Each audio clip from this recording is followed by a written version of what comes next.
ಒಪ್ಪತ್ತಿಗೆ 20 ಹನಿ ಬೆವರ ನೀರನ್ನು ಕುಡಿದು ಬೇಡಿದಷ್ಟು ಹಾಳನ್ನು ನೀಡಿ ಬೇಡುವ ಫಲವನ್ನು ಕೊಟ್ಟು ಈ ಜಗತ್ತಿಗೆ ರೈತನ ಅನ್ನದಾತನೆಂದು ಘೋಷಣೆ ಕೂಡ ಹೊರಡಿಸಿದ ಈ ಘೋಷಣೆ. ಆದರೆ ಇನ್ನೆಲ್ಲಿದೆ ತಾಯಿ ರೈತನಿಗೆ ಸ್ವತಂತ್ರ? ಕಟುಕರ ಕೈಯಲ್ಲಿ ಸಿಕ್ಕು ಹಾಳಾಗುತ್ತಿದೆ ಸ್ವತಂತ್ರ. ರೈತನ ಕತ್ತು ಭೂಮಿಗೆ ಬಿತ್ತು, ರೈತನ ಕತ್ತು ಭೂಮಿಗೆ ಬಿತ್ತು. ನಿನ್ನ ಪಾದ ಕಮಲಗಳಿಗೆ ನಿನ್ನ ಪಾದ ಕರ್ಮಗಳಿಗೆ ಬೇಡಿ ಬಿದ್ದು ಈ ರೈತನು ಉದ್ಧರಿಸುತ್ತಾ ಈ ರೈತನು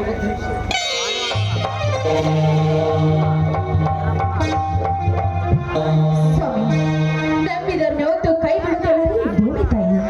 ಭಕ್ತಿ ಮಾರ್ಗವಾಗಿ ಮುಕ್ತಿ ಹೊಂದಿರುವವರೆಗೂ ಈ ಮಣ್ಣನ್ನು ಮುಟ್ಟಿದ್ರೆ ಚಿನ್ನ ಆಗೋದ್ರಲ್ಲಿ ಸಂದೇಹವೇ ಇಲ್ಲ ಸ್ವಾಮಿ. ಅವರ ಬಾಳು ನಸುಕಿನ ವೇಳೆಯಲ್ಲಿ ಧನ ಕರಗಳನ್ನು ಎಮ್ಮೆ ಆಕಳುಗಳನ್ನು ಹೊರಗೆ ಕಟ್ಟಿ ಕಸ ಕಡ್ಡಿಯನ್ನು ಬುಟ್ಟೆಯಲ್ಲಿ ತುಂಬಿಕೊಂಡು ಅದನ್ನು ತಿಪ್ಪಿಗೆ ಕಾಣಿಸುವನು ರೈತ. ರೈತನೇ ಅನ್ನದಾತ. ಚಿನ್ನದ ಕೈಯನ್ನು ಕೊಟ್ಟು ಭೂಮಿ ಎತ್ತರ ಬೆಳೆದು ನಿಂತ ಫಲವನ್ನು ಕಿತ್ತು ಬೀಸಾಕ್ತಾರಲ್ಲ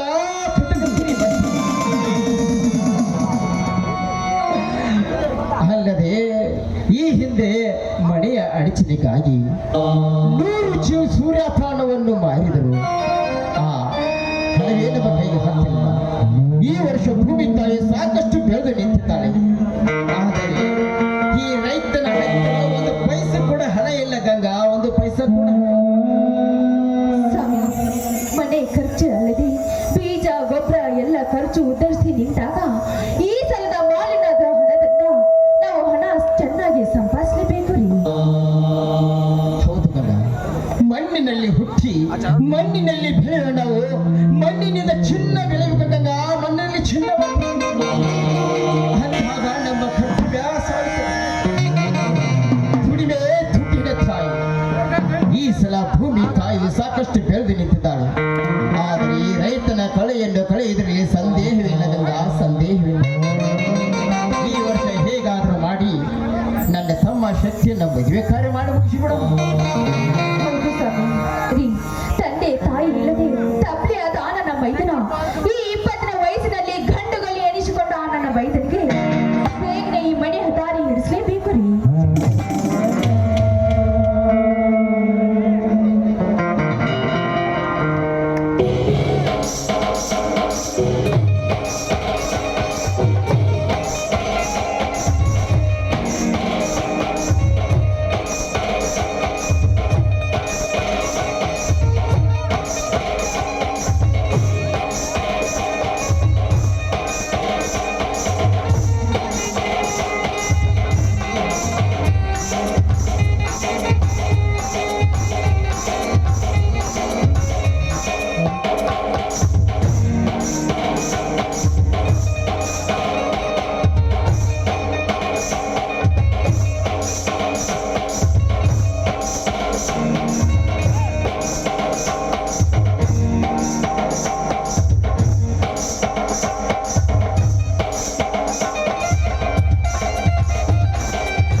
ಈಗ ಬಂದೇನಪ್ಪ ತಮ್ಮ?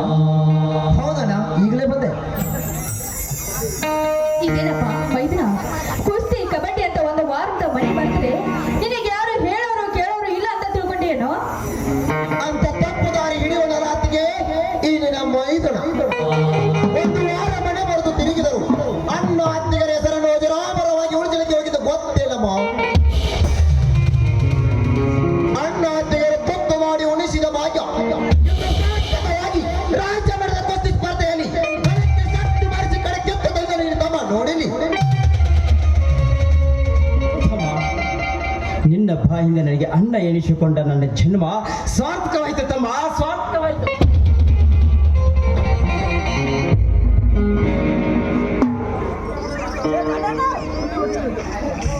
ಸ್ವಾಮಿ, ಹುಲಿ ಹೊಟ್ಟೆಲೆ ಹುಲಿನೇ ಹುಟ್ಟುತ್ತೆ ಹೊರತು ಇಲ್ಲೇ ಹುಟ್ಟೋದಿಲ್ಲ ರೀ. ನನ್ನ ಮೈದನ ಕರಾಟಿ ವೀರ, ಗಂಡುಗಲಿರಿ ನನ್ನ ಮೈದನ. ನಿಮ್ಮ ತಂದೆಯವರ ಪ್ರೀತಿ ಇಂದ ನನ್ನ ಮೈದನಿಂದ ಉಳಿದಿರಿ ಉಳಿದು ಮೈದನ. ಆದ್ರೆ ನಂದೊಂದು ಮಾತು ಮೈದನ, ಸತ್ಯಕ್ಕೆ ಧರ್ಮಕ್ಕೆ ನ್ಯಾಯಕ್ಕೆ ತಲೆ ತಗ್ಗಿಸು ಹೊರತು ಸಂಪತ್ತಕ್ಕೆ ಸ್ವಾರ್ಥಕ್ಕೆ ಎಂದು ತಲೆ ತಗ್ಗಿಸ್ಬೇಡ ಮೈದನ. ಅಷ್ಟಲ್ಲ ತಮ್ಮ, ನಾವು ಈ ಭೂಮಿ ಮೇಲೆ ಜನಿಸಿ ಗಂಡು ಏರಿಸಿಕೊಂಡ್ರೆ ನಾವು ನ್ಯಾಯಕ್ಕಾಗಿ ರಕ್ತವೇ ಹರಿಯಲಿ, ಭೂಮಿ ತಾಯಿಯ ಸೇವೆಗಾಗಿ ದೇವರಲ್ಲಿ ಭಾರತದ ನಾರಿಯರ ಮಾನವ ರಕ್ಷಣೆ ಸಲುವಾಗಿ ನಮ್ಮ ಪ್ರಾಣವೇ ಹೋಗಲಿ. ಭಾರತದ ನಾರಿಯರ ಸಲುವಾಗಿ ನಮ್ಮ ಪ್ರಾಣವೇ ಹೋಗಲಿ. ಸತ್ಯವನ್ನು ಎಂದಿಗೂ ಕೈ ಬಿಡಬೇಡ. ಭಾರತದ ನಾರಿಯರನ್ನು ಕಣ್ಣೆತ್ತಿ ನೋಡಬೇಡ. ರೈತನಾಗಿ ಭೂಮಿಯಲ್ಲಿ ಬೆವರು ಸುರಿಸಿ ದುಡಿದನ್ನು ಮಾತ್ರ ಮರೆಯಬೇಡ. ಸತ್ಯವಾಗಿ ನಿಮ್ಮ ಮಾತನ್ನು ಚಾಚ ತಪ್ಪದೆ ಪಾಲಿಸುತ್ತೇನೆ ಅಣ್ಣ. ಶ್ರೀಮಂತ ವ್ಯಾಪಾರಸ್ಥರಿಗೆ ಶಬ್ದವಾಗಿ ನ್ಯಾಯದ ತಲೆ ಮೇಲೆ ಕಾಲೆಟ್ಟ ಮೇಲೆ ರೌಡಿನ ತಟ್ಟೆ ನಿಂತು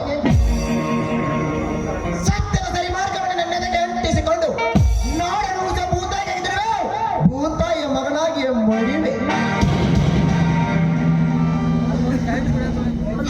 ಅಂದಾಗ ನಾವು ಈ ರೈತರಾಗಿ ಹುಟ್ಟಿ ಬಂದಿದ್ದಕ್ಕೆ ನಮ್ಮ ಜನ್ಮ ಸ್ವಾರ್ಥಕವಾಯ್ತು ತಮ್ಮ, ನಮ್ಮ ಜನ್ಮ ಸ್ವಾರ್ಥಕವಾಯ್ತು. ರೈತನಾಗಿ ಜಗತ್ತಿಗೆ ಅನ್ನ ಹಾಕುವ ರೈತನಾಗಬೇಕು ತಮ್ಮ, ಜಗತ್ತಿಗೆ ಅನ್ನ ಹಾಕುವ ರೈತನಾಗಬೇಕು.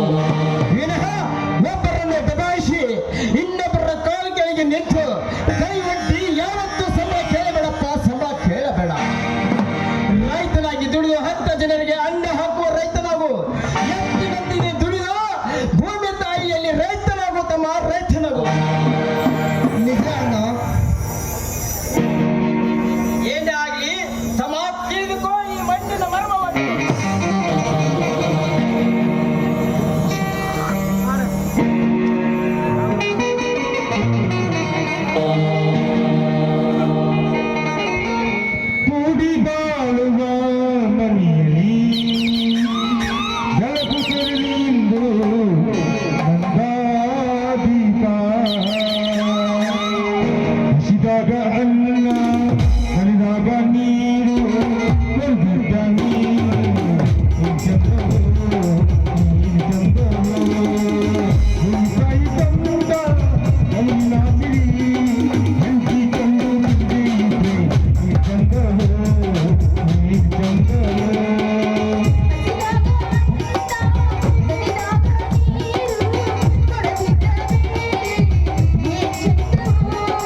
ಕಾಣುತ್ತದೆ. ಅವನಿಗೆ ಊಟ ಹೌದೇನಪ್ಪ ಮೈದನ, ನಿನಗೆ ಹಸಿರಾಗಿದ್ದೇನೋ? ನೀನು ಬರ್ಬೇಕಿತ್ತಾನ? ಹೇಳುತ್ತಮ್ಮ, ನಾನು ಮೇಲೆ ಶೇಂಗಾ ಗದ್ದೆಗೆ ನೀರು ಹಾಸ್ತೀನಿ, ನೀನು ಊಟ ಮಾಡಿ ಮನೆಗೆ ಹೋಗ್ಬಿಡು. ಇಂಥ ಸುಂದರವಾದ ಹತ್ತಿನ ಕಟ್ಟೊಂದು ಏನು ನೀರು ಹಾಸ್ತೀಯಣ್ಣ? ನೀನು ಆ ಕಡೆ ಬರ್ಬೇಕಿತ್ತ? ಏನಪ್ಪ ಮೈದನ, ಇನ್ನು ನನ್ನ ಮೈದನ ಸಣ್ಣ ಕೂಸು ಅಂತ ತಿಳ್ಕೊಂಡ್ರ ನೀನು ಪಾಪ ಮಾಡೋ ಲೆವೆಲಿಗೆ ಬೆಳೆದು ಬಿಟ್ಟಿ. ಅಲ್ಲ ಹಸುವಾಗಿದ್ದಿ ಅಂತಂದೆ, ಇಲ್ಲಿ ಯಾಕೆ ಟೈಮ್ ವೇಸ್ಟ್ ಮಾಡಿದ್ರಿ? ಬರ್ರಿ ಹಂಗಾರ ಹೋಗೋಣ. ಆದ್ರ ರೀ, ಇಂಥ ಪೊಂಡ ಬರ್ಮಿಗಳಿಗೆ ಹೆದರುವವರು ನಾವು ಅಲ್ಲ ರೀ. ಈ ಊರಿಗೆ ನನ್ನ ಮೈದನ ರಾಜ ಹುಲಿ ಇದ್ದಂಗ ರೀ. ನಾನು ಎಷ್ಟು ನಾಸ್ತೇನೋ, ನಾನು ಹೇಳ್ತಿ ಬಂದ್ಬಿಟ್ಟು ಹಿಂಗ ನಾಸ್ತೇನ ಎದ್ದು ತೆಗೆದು ಬಾರಪ್ಪ ಇಲ್ಲಿ. ಹಾದಿ ಕಣ್ಣು, ಬೀದಿ ಕಣ್ಣು, ಇಲ್ಲಿ ಕುಂತಾವ್ ಕಣ್ಣು, ನಿಂತಾವ್ ಕಣ್ಣು, ಈ ಊರು ಹುಡುಗಿಯರ ಕಣ್ಣು ನನ್ನ ಮೈದಿನ ಮೇಲೆ ಬೀಳ್ದಿರ್ಲಪ್ಪ. ನೋಡಪ್ಪ, ನೀನು ಹೋಗಿ ಅಲ್ಲಿ ನೀರು ತುಂಬು, ನಿಮ್ಮ ಅಣ್ಣನವ್ರು ನಾನು ಬುದ್ಧಿ ತಗೊಂಡು ಅಲ್ಲಿಗೆ ಬರ್ತೇವೆ. ಆಯ್ತಾ, ನಾ ಬಿಟ್ಕೊಂಡು ಆ ಕಡೆ ಹೋಯ್ತೀನಿ.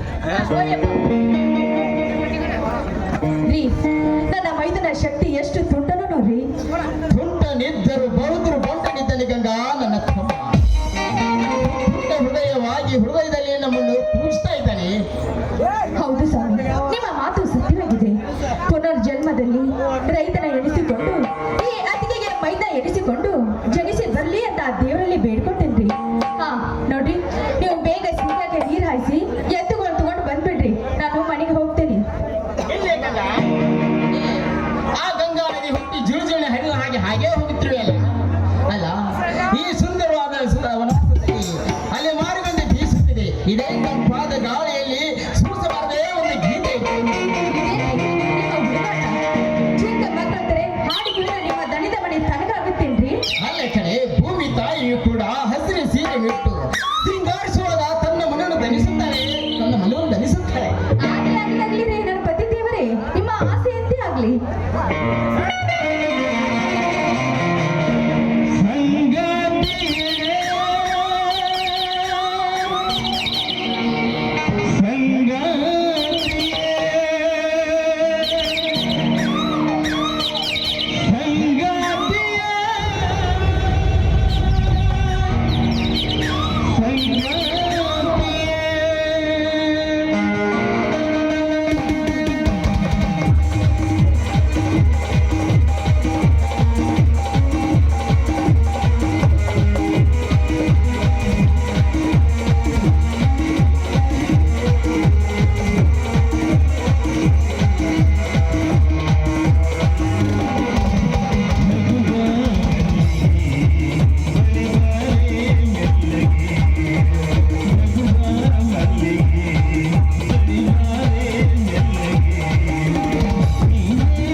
ಬನ್ನಿ ಮೈದ ಹೋಗಿ ತುಂಬಾ ಹೊತ್ತಾಯ್ತು ನಾವು ಹೋಗೋಣ ಆಯ್ತು ನಡಿ.